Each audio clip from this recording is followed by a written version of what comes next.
Hola. So we have a Hisper cigar. I've had these before, and I mispronounced the name of these.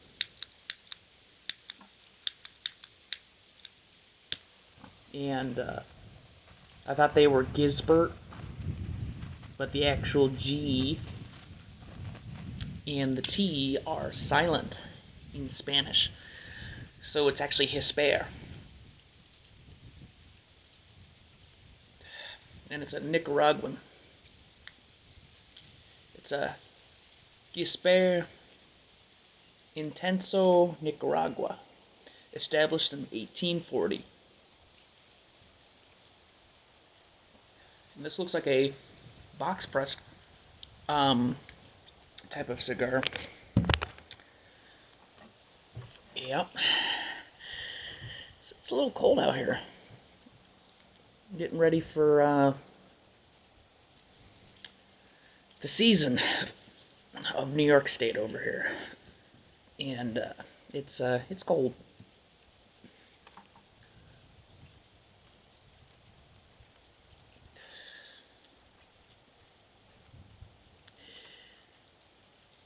The stock market opens tomorrow.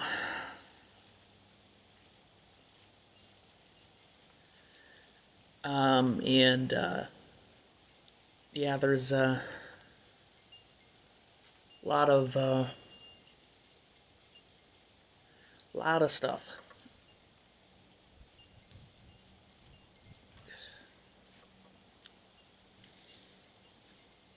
It's actually, I shouldn't say it's snowing, it's like sleeting. It's like an icy, watery mixture. More like an ice mixture. Sleet. Or like a slushy mixture. But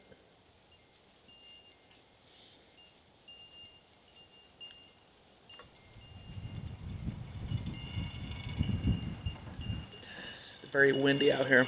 I might transfer it back into my house before I finish out the video. I might. It kind of depends on how I'm feeling. I wanted to do it outside just because it's better to be outside. The smoke doesn't stay in your house. But you also want to stay warm too. You don't want your house smelling like smoke. But yeah, I think the stock market looks good. My next dividend for Ford actually looks great. Um, you know, Considering, if I, stay with my job and all that stuff and keeping all that, I'm looking towards let's see, probably about 4.5 shares in the next quarter. Not this quarter coming up, but the next quarter coming up, which will be sometime in 2024. I'd imagine January or February, something like that. I'll get like a $42 in shares with Ford, and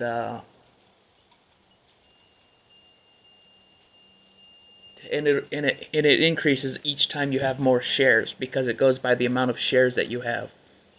So it'll go up the next quarter after that and the next quarter. That's why dividends are such a big deal in the stock market. Is it's not really timing the market; it's time in the market. And depending on what stocks you have, whether they're speculative or not speculative, for me, I did about a week or two ago, I sold AMC stock for $10.25 a share, which I made like I don't know, I made like 10 to 15 to $20 profit, right? Not a lot of money, right? But then I waited, and then it plunged. Then it plunged all the way down to $7 a share or something like that, and I bought it up again. And I think I put 250 in it, maybe 500, I don't know. But I put it back in there again, and I know it's gonna go up. It went back down to like $6, but that's fine because I know it's gonna go back up. It's a highly speculative stock. but I don't see AMC going bankrupt. So it's like, you know, they're a good company to invest in, and especially with the Taylor Swift concert that they did well. They had the best sales that AMC ever had in their lifetime of being together as a company. So, there's that. And then same thing with Taylor Swift. Like her concert, she made the most money I think in her career with that one concert being sold out you know, to AMC theaters, with their licensing and distribution and all that. So there's that as well. So it's like it worked out for both parties, and they made a ton of money from that, and also the share dilution as well, which that made them bring in I think about 300 something $1 million in extra shares, in also additional income in the stock market. So it just helps them to pay off their debt, and they did. They paid off their debt, not all of it, but they paid off a good chunk of their debt. So they're eating away at their debt, and most other companies you see them kind of add to their debts. Like even some of my other stocks, like they're great stocks, but sometimes they'll increase their debt just slightly, which is not a big deal. But this company is actually eating away at their debt massively.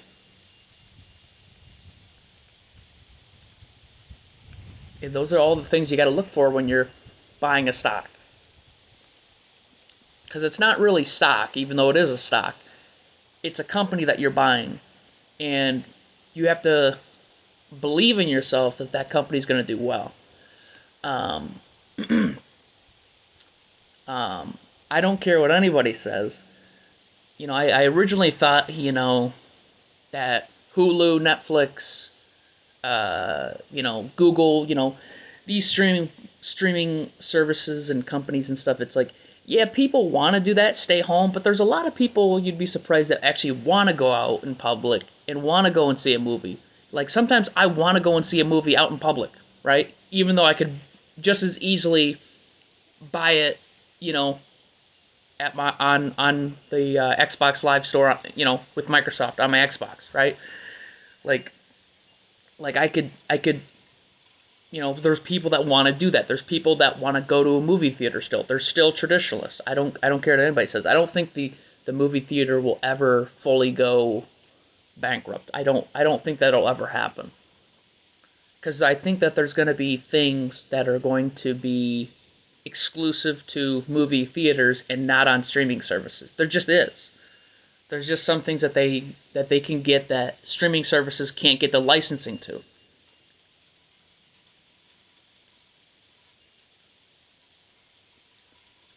That's a good cigar. It's a good smoke. Even in the cold, it's a good smoke.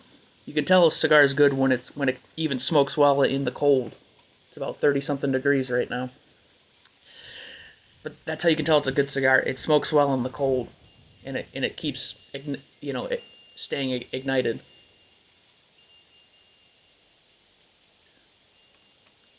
Now, yeah, that's got like a good premium tobacco flavor. I like that. It's not overpowering. It kind of tastes like a regular cigarette, but it tastes like a little bit like coffee. And these aren't flavored either. These aren't infused. If you ever were to start smoking cigars, you want to go with the cigarillo first, and then you want to go with the real cigars. That's how you want to do it. And when I say cigarillos, I don't mean Black and Milds that you get at a gas station. I'm talking about you go to an actual cigar shop. There is some cigar shops in my community where they're real cigars, and you can go to those cigar shops and purchase stuff. And I know like a couple. Like I know there's like one about 20 miles from me.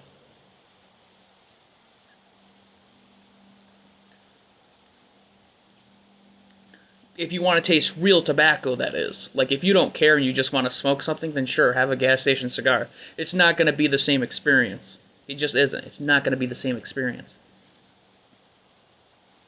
For me, this is another thing that's weird. I don't know if it's maybe I've been smoking these cigars enough, but I don't really get buzzed anymore from them. I don't know. Maybe my body's got a tolerance. I don't know if that's a good thing or a bad thing.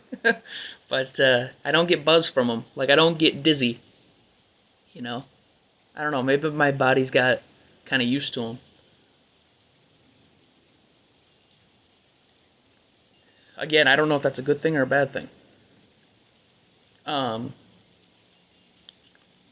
but no, this one's good. It's enjoyable, and this isn't one I got in like a the same pack of five. Like these are trial ones. These are a sampler, and these are good. The Hisper cigars are really good. I love the name. I love the Hispanic sounding names. I like them. There's a lot of culture that goes into cigars. It's nice. Um, but where was I going with that? Yeah, but yeah, I got carried away. But yeah, like AMC, Activision is no longer a stock because it got bought out by Microsoft. So, my favorite game of Call of Duty is no longer um, solely an Activision property now. Activision is now under Microsoft. And now Microsoft is making those decisions from 2023 onward to the future of Call of Duty. So for me, I think Microsoft being in charge of Call of Duty, I think will make the product better. You have government officials that are worried that it's going to be a monopoly, which I don't really care when it comes to games, as long as they're made well. But of course, when there's monopolies, you know, it stifles the growth and it can stifle, making games better, making the products better with anything, with any industry. But it's like, I don't know. I'm hopeful with Microsoft acquisitioning Activision. Now, I wanted to see what their stock looked like before they completed the acquisition with Microsoft, but they're gone off of the stock market. So now it's solely Microsoft, which for Activision, the makers of Call of Duty and Activision Blizzard, I should say, that makes like I think they do World of Warcraft and all that stuff too. But where was I going with this? But like, oh shit, I forgot. I forgot what I was gonna say. Um, but they're I think the leadership team under Microsoft, Microsoft is heavily into other index funds of other portfolios where they're getting investments. So to me, all that investment that they're getting from investors like me or other people, rich people or middle class people, they're getting all that capital in the stock market and they can use all that investment to pay their employees, make the best possible game, more than what Activision did, and they have more resources, more than ever. So, you know, I don't want to say that they're too big to fail, but they you have all the resources at your disposal to make the best possible game every single year. Treat your people well and do things by the law, and hopefully they'll treat their people a lot better than what Activision did with how they treated women and everything else in their cubicles.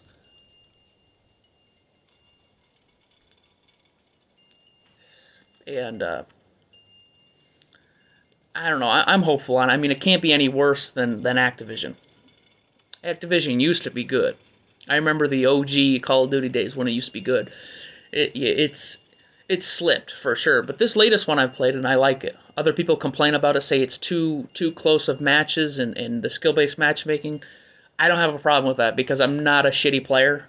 I I bust my ass in every match that I play in because maybe I'm a sweat. But it's like it's not that bad. Like if I lose, I lose. Like it doesn't bother me. Like these other guys are worried about it being too hard or too too close of matches because everybody's the same skill level. I don't care. I think it's just right with the skill based matchmaking because I've had games where I blew out people 200 to 50 in domination. Okay, so the matches are good. I think the matchmaking right now is good. Other people are bitching about it left and right because I think that's what makes them have views on YouTube. But I think it's a great game right now. Um, And yeah, I think this product I think is good, except that their campaign was god awful. It was just Warzone. They just copied their multiplayer stuff and copied all the exact same maps from Warzone and put it into the campaign, which was horrible. But as far as the online goes, the online is fun. It's fun. More fun than last year's Call of Duty. So, but yeah, I mean it's yeah, stock market's good. What else? REITs. My REITs slowly went up to 1860 a share. I did get them at like 1920 a share. Not a big deal. I get monthly dividends by I think it's Charles Schwab. Their REIT. So that's the United States Real Estate Investment Trust by Charles Schwab. They're okay. You're not going to make a lot of money. It's like $5 here and there, but eventually that money adds up when you put enough money in there. So, right? Like you get like a 4% yield. I don't know if that's actually the full yield that you'll get, but they say it's like a 4.5% yield every month. You get paid every month with those REITs. Most REITs, not all REITs are like that. American REITs and a lot of real estate stocks, especially the REITs, the real estate investment trusts, those are typically monthly. But just because they're monthly doesn't mean that they're always a high yield. You have to look at that and not just that. I mean, you got to do your research, do your due diligence on, you know, are they making earnings this quarter or this year or this past decade, where are they sitting at as far as economics? How are their earnings? How's their earnings per share? How's their earnings breakdown? All that stuff. Like what's the news on their properties? Are their properties foreclosing? Can their people afford can their landlords afford the loans on those properties to eventually sell to tenants and so on and so forth, like all this stuff. And to me, I'm okay with it. Is it well diversified? I mean, like that one REIT, I think it's got like 55 or 100 something, 120 something individual holdings within that, and what I mean by that is that own REIT is invested in 150 other companies on the stock market that does real estate itself. So it's well diversified. It's not like it's going to go bankrupt. I mean, even if it does, you got 55 or 100 something other companies that'll take its place. So, no. Will it make you rich? No, but it will grow your money. And if you want to grow your money, that's what you got to do. And that's what it's all about. And yeah, it's just generational wealth. If it was up to me and solely me, like I said in the past, if I had a kid or a grandkid or whatever, depending on how much money I had left over or whatever, I would always throw $1,000 in every single year till they turn 18 or 21, whichever one I feel, for. And by the time that they graduate from high school, they have 20 grand in a REIT, in stocks, in bonds, whatever, accumulating interest, and they can buy a brand new car with that, or a really good used car for that, or pay for college. You could also put it into a college fund, but and they got their own stock options, and if it's put in for college, it's actually tax free by the federal government, so you're not paying any taxes, I think federal or state tax on college savings when it goes into the stock market. So it's like that's a good way to make money, not pay taxes, and then when they want to go to college, they have all that money to do that. Um,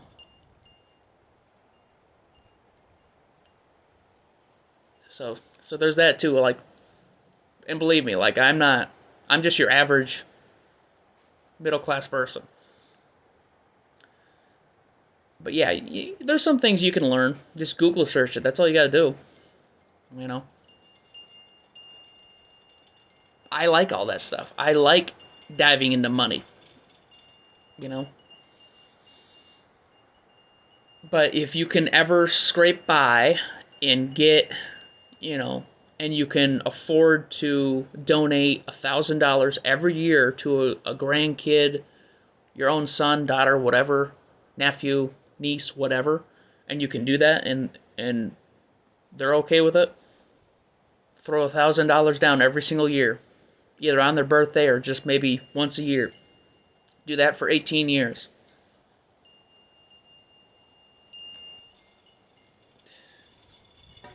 And you'll build wealth. You'll build wealth. It's just time in the market. It's not timing the market, it's time in the market. Most of these stocks are time in the market. Sometimes you can time some of these stocks, like AMC. I waited for it to go up, made a profit of $10 to $20, sold it, and I waited for it to go down to like $7.25. I bought it. So I bought it for $3 cheaper in the share price. I got probably 25% more in stocks than my original principal amount before that. So I basically got more for less, or slightly less with a lot less, or yeah, pretty much, yeah. So I pretty much got more for less because the price went down by almost half.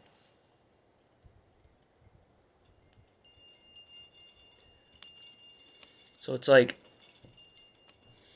will you get rich? Probably not. I mean, depends on rich. Like, what do you mean? Like $20 rich? $20,000? $20 million? I mean, you could, if you're smart, depending on how much money you have in the stock market, if you have like 10 grand, you could make, through the course of a year, you could probably make 2,000. You could probably make a 20% return. I'm not saying it's guaranteed, because nothing is guaranteed in the stock market. But you could.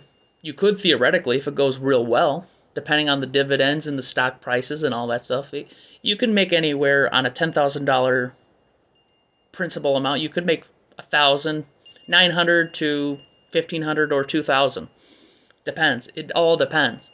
And even if the stock market isn't doing good, you're still going to get rewarded dividends, and then those dividends buy up the stock that's already cheap without you having to put any more money into it.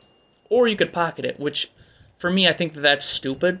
It's stupid to pocket the dividends. I think it's just, I'd rather have them reinvest it for me, because it's just free money floating around that they're giving you for your loyalty with that company, for being with it. And there's like an effective date that you have to, if you were to buy a stock, there's an effective date that you have to purchase that stock in. I don't know, it's like a month or something before they pay it out. So a lot of times you don't have to do that for like 3 months. You don't have to hold it on for 3 months. You can, but it's like you can buy it, either, I think just before the effective date of that dividend being processed, and everyone that owns shares at that time on that date before that has access to those dividends. Now, if you buy anything after that, you won't get dividends because you didn't qualify for that deadline, for that specific day. So there's that. But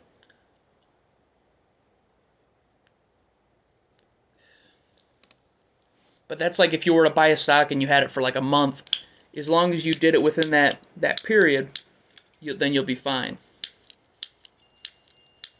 But if you're like me, that's just kind of holding on to the stuff. My main ones like British American Tobacco and Charles Schwab Real Estate Investment Trusts, and I got it narrowed down to I think 5 stocks now. But and then what's the other one? Can't think of the other one. Big Tobacco. Can't think of the other ones.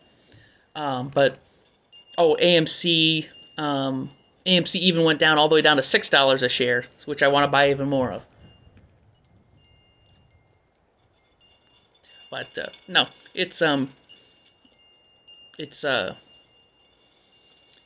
then Ford. What do I got into Ford? I got 306 shares. So my next dividend, after this dividend processes, I'll have about $42 in dividends reinvested. So that'll be 4 extra shares on top of my 306 shares.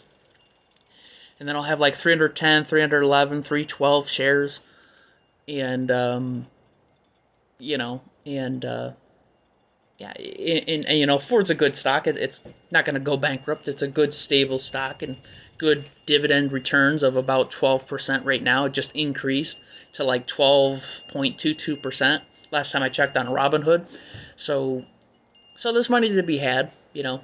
Even right now, buying Ford is a good stock. It's about $10 a share. Um, and you know, the dividends per share are 15 cents a share. It doesn't sound like a lot, like unless you have a lot of shares, and it's, you know, but it is what it is. You know, you build your wealth. You build your wealth. That's what it's about. It's not about getting, you know, even being wealthy. It's like, do you think that these people became wealthy overnight? I'm sure there's some. Very, very rarely. Maybe they got lucky off the, you know, their rich daddy or something. But it's like, do you really think that getting wealthy, depending on how wealthy you're talking about, millions, probably not, but making a couple thousand, do you think that that's like easy overnight? No, it's not. Time, effort, time in the market. That's what it is. It's time in the market and dumping lump sums into the market and researching your stuff and knowing what the hell you're doing. And staying up till 4 in the morning to watch the pre-market of the stock market. Like all this shit makes you a better investor. And learning all that stuff and learning the news of your companies, what they're doing, what's good, what's bad, you know, and not being shifted from that. So many people pull out their stocks, you know, they'll sell them at a loss and they get scared because of uncertainty in the market. It's like, for me, I don't care. I don't care, and you shouldn't care. Unless you need that for an emergency, you should not care. If AMC goes to $2 a share, am I going to withdraw and lose, I don't know, hundreds of dollars that I put into that? No, I'm not. I'm not going to withdraw. Even if it went down to a penny a share, I'm not going to withdraw. And some of these other stocks are stable, like Big Tobacco. It's doing well. It went up 30, 40 cents a share for me. So it's at like 32.29 or something, 32.28. I bought it at like 31.80, and that's after I put more and more money into it. Um, but Ford is my big one. That's 51% of my portfolio.